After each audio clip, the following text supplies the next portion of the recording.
Right, thank you very much for watching this video. This video is made in response to a question that I got on the Women's Polo Collective Facebook page, largely from Michael Fitzhenry and supported by Ross Ainsley, who put me forward for this. So thanks very much, Ross. My name is Dr. Ross. I work at the Waikato Institute of Technology, and I head up our Polo Science and Environmental Ergogenic Science research group. So polo is a recent interest of mine and a recent sort of sport that I've come to, but we've been really fortunate to have support of the New Zealand and sort of global polo communities in answering some big questions. So today I'm going to take you through some of our data and hopefully answer the question that Michael put to us of how far and how fast do women polo players go in sort of low goal chukkers. So we'll break this question down into two parts. Firstly, we'll look at distance typically covered within low goal polo, and then the makeup of that distance, because that's equally important. So not just how far you go, but how you sort of spend that time covering that distance, and then top speeds and how this differs between open and women's polo. So we're really going to focus on Norton 6 goal polo today. And you can see here that they cover between, so looking at the leftmost column, of naught here, close to 2.5 kilometers per chukka on average. So where you see this change in color, that's the median value for that level of polo, and a very similar level for 6 goal. But what you can see with these black bars is the maximum and minimum values. So at naught goal, we tend to have a lot lower minimum and a lot higher maximum in terms of meters covered per chukka. And within 6 goal, these are a bit tighter, but the spread around that average, so the middle 50% of this data, is a bit bigger, suggesting that everyone's doing a bit more of the work and sharing that a bit more evenly. Now, these are based on about 40 chukkers worth of data each, the Norton 6 goal values, so quite a nice sample, probably about 10 games worth. And all of these data together were 338 chukkers.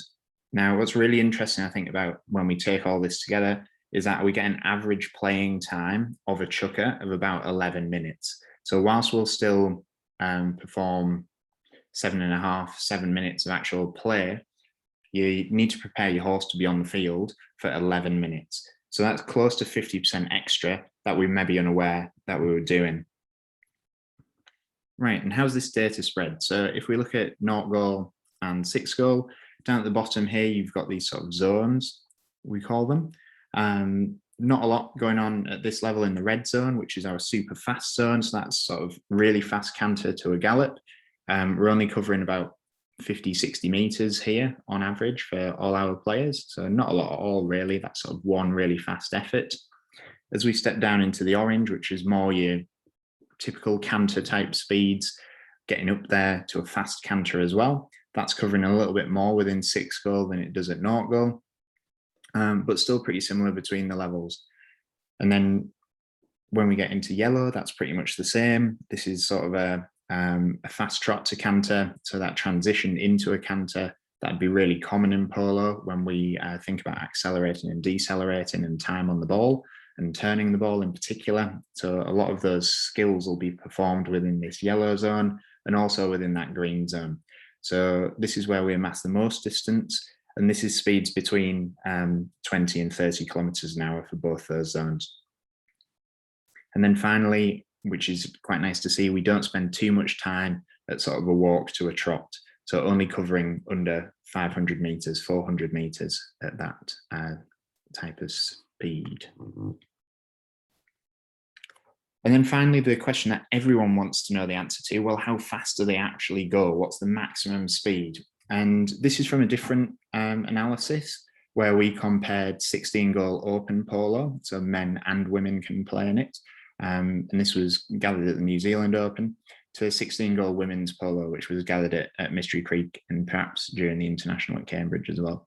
What we can see here is that in open polo, we have a much higher average max speed. So that's indicated by this little black bar of around about 55 kilometers an hour than we do for in women's polo, which is down at about 40 kilometers an hour.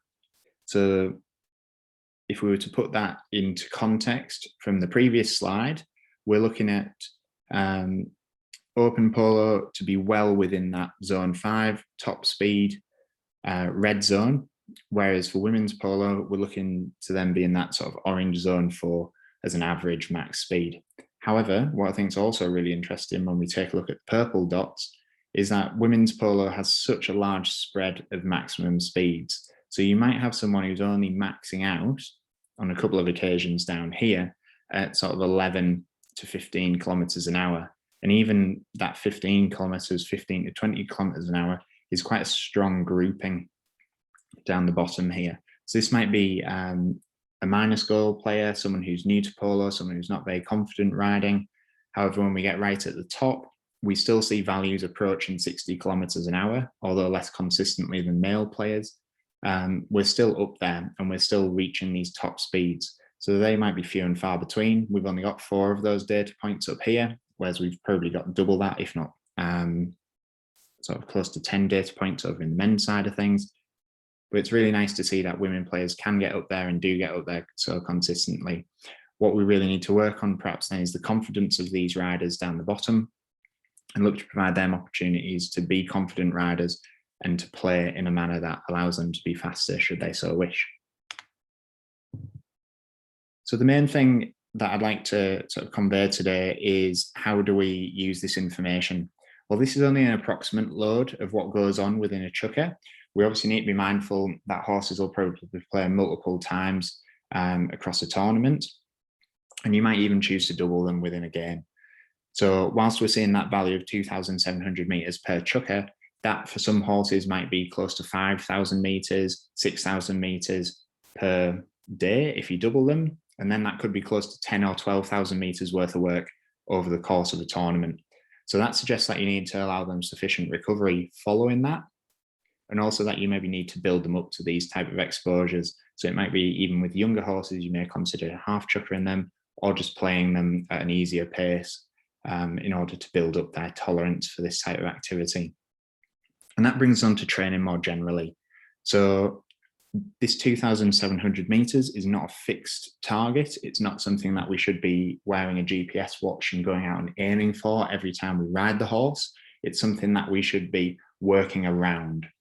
And you need to balance that distance with the element of intensity too. So if you are working maybe just to build aerobic fitness in the horse early in the season or sort of still the off season, and you're putting in long, steady mileage, we want to really focus on developing ourselves as a rider too here. And that's easily done at lower intensities. So if you're going longer, go lower in terms of intensity. If we're maybe singling the horse, doing some hitting at speed, we're obviously going to cover more distance more quickly. So we probably want to be doing shorter duration sessions, given that these are going to be high intensity type work. Now, we've not yet stepped into heart rate data with our polo data collection. There has been some of this done in the UK, and it found that across a chukker, horses will spend in excess of 60% of their time at 75% max heart rate or above.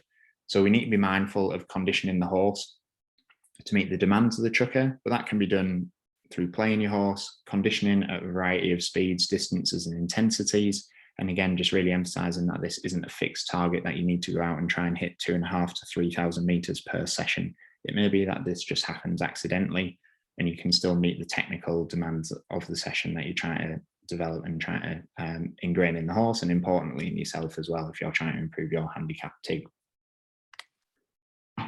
We'd really appreciate it if you could keep up to date with our research and everything that's going on. So if you want to follow WinTech, check out our WinTech Sports Science pages, either on Instagram, Facebook, or Twitter. And if you want to follow me and keep up to date with our research still and my own sort of polo playing and progress there, feel free to follow me on Instagram and Twitter too. Happy to take any questions via email or via Instagram or Twitter. So please reach out and please comment below. And the papers that I've shown in this presentation will also be linked in the YouTube description. Thanks very much for your time.